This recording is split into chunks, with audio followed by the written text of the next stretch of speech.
All right, everyone, the first thing we're gonna do here is to figure out where these shape nodes are. So let's come to Effects, expand the Tool section, and then click on Shape. This is going to reveal all the shape nodes that we have, 17 of them in total, not a whole lot. However, they are extremely powerful. Now, you might be wondering, what can I do with these shape nodes? Well, you can create, first of all kinds of different shapes. You can also create a text animation, and best of all, you can create pretty much any motion graphics that you like using shape nodes.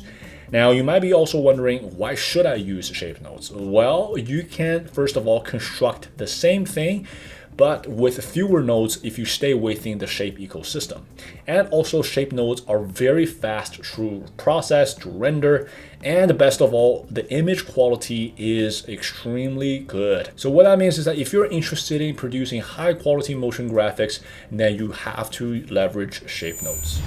Now, one thing you need to know about shape nodes is that if you want to use it with other non-shape nodes in Fusion or getting it ready for final delivery, you have to render it out using the sRender node. So let's look at a quick example here by bringing the sNGON node. Now we can view it on the screen, no problem.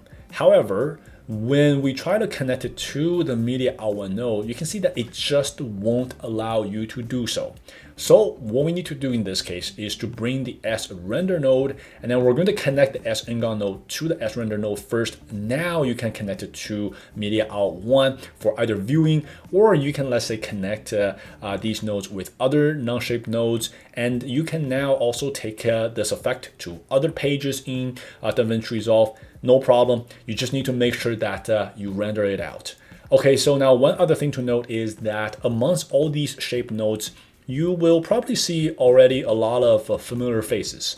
So for example, the S text node works very much like the regular text node, and the S transform node works pretty much just like the regular transform node, and also the S duplicate node works very much like just the regular duplicate node.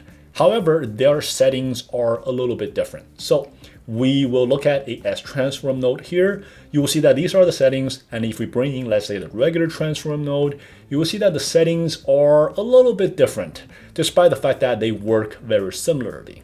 Another example here is the S text node.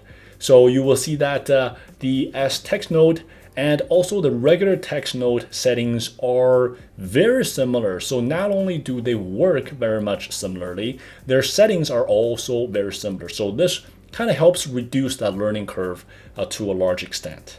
And speaking of similar nodes, you will find a lot of the shape nodes like S rectangle, S polygon, S B-spline, S ellipse that seem like the regular masking nodes. However, they don't function necessarily like a mask within the shape ecosystem. They can actually function on their own to help you create shapes. So a quick example here, we're just going to bring the S B-spline shape node, and we can now quickly create any shape that we want on the screen. And then once that is done, you can just go to the Style tab here and change it to any color that you want, or go back to the Controls tab and then manipulate it because it is an actual shape.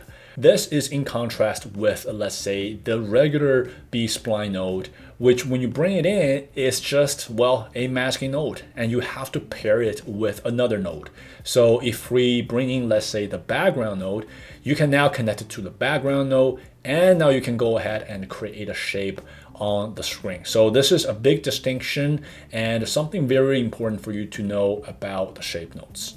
All right, guys, enough of this mumbo jumbo. Let's look at what we can actually do using these shape nodes. So let's bring the sNGON node and also a sRender node. We're going to create a shape transformation here. So let's come to sNGON, focus on the size setting here. By default, you're given 6, but you can bring this up or down depending on the shape that you want to create. But if you bring this up, let's say up to 50, you will see that you have actually a full circle. And if you bring this up even more, let's say replace it with 100, you have a very smooth circle here. And so what we can do is to set a keyframe, and then we're going to move over a few more frames and then just bring this down to 3, which is going to give us a triangle. So now you guys can see that we have a very smooth shape transformation that goes from a full circle to a triangle within a split second. Now, if you want, you can also come to S render, go to the settings tab here and then activate motion blur. So this will make this transformation even smoother. And as you can see, it's just very easy to do within the shape ecosystem. Now you can also create text animation by bringing the S text node here, and we're just going to quickly write the text within the S text box, and then let's just bring up the size a little bit. And I'm also going to introduce a new node here called S outline. So if we just plug that in after S text, you can see that what this node will do is to transform anything into outline. So now we can leverage this setting called length. And as you can see, the length is going to go away. So what we want to do is to just set a keyframe here, then move over a few more frames, and then just bring it back up to 1. So now, as you can see, we have a very smooth text outline animation, again, created using just a few nodes, and it's very easy to do. Now, as we mentioned earlier, we can create pretty much any shape that we want using shape nodes. So now I am bringing in the S rectangle node, and now I'm going to bring in the S angle node, and by clicking on them, the system will automatically set it up for you. So now let's just click on the S render node here, and let's go back to the S rectangle node first and just bring down the rectangle. And now let's just go to the S angle node here, change the size setting to 3. So now we have a triangle, and we're just going to adjust the size a little bit, and I'm going to place it at the right hand side of that rectangular bar. And now, guys, as you can see, we have an arrow created just using couple nodes. And the best news is that this is just the tip of the iceberg. All right, now one thing I want to do here is to introduce you to the S change style node. So very quickly, I'm going to construct a shape, a random shape. Now, the question you may have is that if I want to change the color, do I need to come to these individual nodes here and then change the color one by one? Well, that just seems a little bit cumbersome. And the good news is that you don't have to do that. So what we're going to do is to plug that S change style after the S merge node here, and then just change the color here. This is going to change the color for all the nodes that are attached to S merge. So a very powerful node for you to know. Okay, now I want to introduce you guys to another powerful node called S Boolean. So as you can see, this shape is now constructed using an S merge node. However, it doesn't have to be done like that. You can actually create this shape using S Boolean. So what I am going to do now is to replace S merge with S Boolean just by reconnecting these two shape nodes to S Boolean instead. And you can see, first of all, well, we only see a square. The reason is because the operation setting here is set to intersection. So what that means is that it's only going to show you the part of the shape that is intersecting these two shape nodes. However, if we change it to, let's say, union, now it's going to show you everything. And if we change it to, let's say, subtract, now it's going to subtract the foreground, which is the polygon, from the background rectangle, and it's going to give you what is left. And now if we change it to XOR, this is going to show you parts of the shapes that are only exclusive to these two shape nodes. So earlier we talked about how there is really no masking node within the shape ecosystem. So then what if you want to use a mask then? Well, this is where S Boolean can become very, very handy. So with that being said, let's just start to bring the S text node, S Boolean, and also S render. And we're going to go back to the S text node, just write our text in the text box. And then let's just bring up the size a little bit there, and then also change the color as well. However, you're not going to see the color change right away, and you're going to see why very soon. Okay, so now let's just bring in the S rectangle node, and we're going to connect that to the S Boolean node as a foreground. And now what we're going to do is to shrink that rectangle first so that it fits around the text. And now let's just go to S Boolean. Now you see that for operation setting, we're going to leave it at intersection. That's perfect. But for style mode, we're going to change it from replace to keep. So now this is going to bring back the original text's color.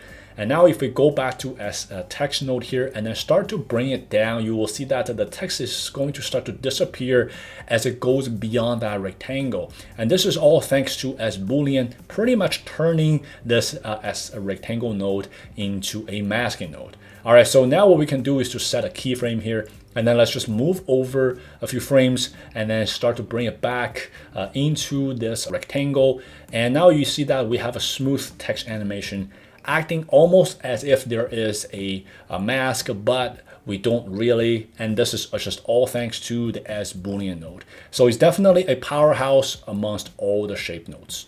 All right, guys, one last thing I want to talk about here is how within the shape ecosystem, the shape nodes do not interact with any other non-shape nodes unless the shape nodes are rendered out first. So I'm going to quickly illustrate by bringing in a shadow node, and I'm going to try to apply that shadow node to the S text foreground here. You will see it just won't work because shadow node, well, it's a regular node. So what we can do in this case is to basically deconstruct this composition first by just render out the S text node first, and then let's render out the S rectangle separately. And then we're going to just reconstruct these two nodes using a regular merge node. And now we can start to apply that shadow node to the S text, which is now acting as a foreground. So this is a workaround. However, you never know, maybe in the future version of DaVinci Resolve, we'll see a change. Well, I'm hopeful. But yeah, this is pretty much it, you guys. I hope you enjoyed this video. And as always, I will see you next time.